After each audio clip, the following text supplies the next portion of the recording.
तर गणपती बाप्पांचं आगमन होते आणि गणपती बाप्पा यायचे म्हणल्यावर उकडीचे मोदक कोणाच्या घरी नाही होत. पण आज मी तुम्हाला एक अशी रेसिपी सांगणार आहे ज्यात एक ट्विस्ट असणार आहे. तांदळाच्या पिठाचे न करता आपण गव्हाचे पिठाचे उकडीचे मोदक करूया. तर सगळ्यात पहिले आपण घ्यायचे थोडंसं गव्हाचं पीठ, 250 ग्राम घेऊ शकता, 1 वाटी म्हणजेच. त्यानंतर आपण टाकूया त्यात 2 चमचे बेसन पीठ. हे त्याला वेल मिक्स करण्यासाठी. त्यानंतर आपण थोडंसं मीठ टाकूया, कारण की गव्हाचं पीठ घेतलं आहे सो मीठ लागतं. मग आपण थोडंसं तेल गरम करायचं आहे आणि त्याच्यात टाकायचं आहे आणि त्याला नीटपणे मिक्स करून घ्यायचं आहे. जवळ हे मिक्स होतं आहे तर तुम्ही व्हिडिओला लाईक करा, चॅनलला सबस्क्राईब करा आणि कमेंट करा तुमची ती फेवरेट गोष्ट जी तुम्हाला गणपती बाप्पाच्या आगमनावर झाल्यावर खूप जास्त आवडते. खूप मेमरीज देऊन जातात आपल्याला, आपल्या विघ्न घेऊन जातात गणपती बाप्पा. काही जणांच्या इथं 5 दिवसाचा, काही जणांच्या इथं 7 दिवसाचा, तर काही जणांच्या इथं 11 दिवसाचा गणपती असतो. आता मोदकाची स्टफिंग म्हणजेच मोदकमध्ये आपण काय काय घालणार आहोत. तर पहिले गोष्ट म्हणजे किसलेलं खोबरं. त्यानंतर त्यात आपण थोडंसं गूळ टाकायचं. त्यानंतर मी थोडीशी इलायची पूड पण केली होती, ज्याच्यामुळे एक वेगळी चव येते आणि एक चांगली अशी एक जिभेला भावणारी टेस्ट येते, जी तुम्ही पाहू शकता. आता ह्या 3 गोष्टींना मी चांगलंपणे मिक्स केलेलं आहे. आता हे झाल्यानंतर मी उंड्याचे छोटे छोटे गोल गोल हे केले होते, बॉल्स केले होते, ज्याच्यामुळं आपल्याला मोदक बनवायला सोपं जाईल. आता एक त्याला स्प्रेड करून घ्या. मग त्यामध्ये एक स्टफिंग भरा आणि जसं आकार दिले जात आहे तसा आकार द्या. मोदक खूप चविष्ट आणि छान दिसायला होणार आहे. व्हिडिओला पाहत राहा. तुम्हाला नीटपणे दाखवलेलं आहे की हे मोदक कसे बनवायचे आहेत.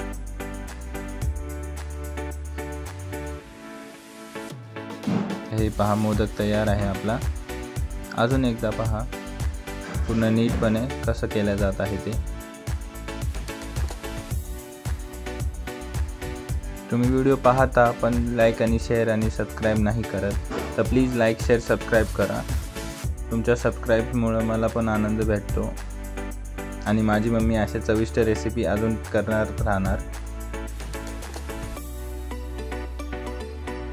तर ह्या प्रकारे छोटे छोटे साईडनी एज करून आपण एक चांगला मोदकाला शेप देऊ शकतो, आकार देऊ शकतो बिना साच्याचं. आणि हे पहा, आपला मोदक तयार आहे. आता व्हिडिओच्या सुरुवातीला तुम्ही हे पण पाहिलं होतं की आम्ही एक रेड कलरचा पण मोदक केला होता. तर ते करणं पण खूप सोपं आहे, तुम्हाला ते पण दाखवतो मी. तर त्यासाठी काय नाही, थोडंसं फूड कलर घेऊ आणि आपण ते पिठामध्ये मिक्स करू आणि ते मस्त उंडा मळून घेऊ परत एकदा. त्याच्यामुळं रेड कलरचे मोदक बनवायला, लाल कलरचे मोदक बनवायला तुम्हाला अजून सोपं जाईल आणि ते काहीतरी वेगळं पण दिसून येतं. बस हीच ती स्टेप आहे.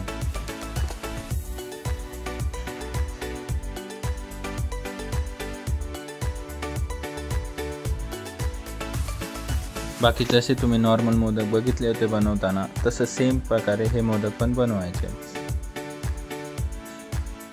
आणि हे असं वाटतं की पेढा असल्यासारखाच, पण ॲक्च्युली हे पण सेम मोदकच आहे.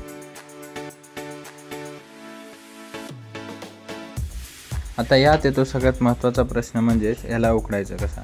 तर आम्ही काय केलं, एका कढईमध्ये गरम पाणी बॉईल होईपर्यंत दिलं आहे आणि त्यानंतर चाळणी घेतली आहे, ज्याला थोडंसं तेल लावलं आहे. आता त्यावर आम्ही मोदक ठेवले उकडायला. 15 मिनिटासाठी मोदक उकडलेले आहेत आम्ही.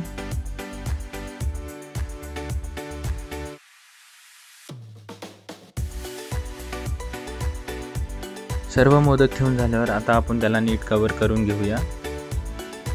आता 15 मिनिटाचा टायमर लावून 15 मिनिटांनंतर तुम्हाला मोदक दाखवतो. आणि हे बघा, 15 मिनिटं झालेले आहेत. वाह, एकदम चविष्ट मोदक पण तयार आहेत.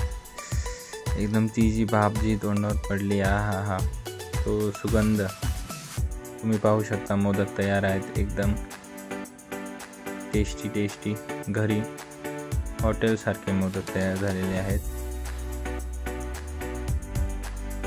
तुम्ही पण ट्राय करा आणि आम्हाला सांगा की तुमच्या साईडनी मोदक कसे झालेत. आणि अशा अजून रेसिपीसाठी लाईक करा, सबस्क्राईब करा आणि कमेंट करा की तुम्हाला अजून कोणची रेसिपी लागते. तर आम्ही भेटू तुम्हाला असंच पुढच्या व्हिडिओमध्ये एका नवीन रेसिपीसोबत. तोपर्यंत एन्जॉय दिस रेसिपी. थँक्यू.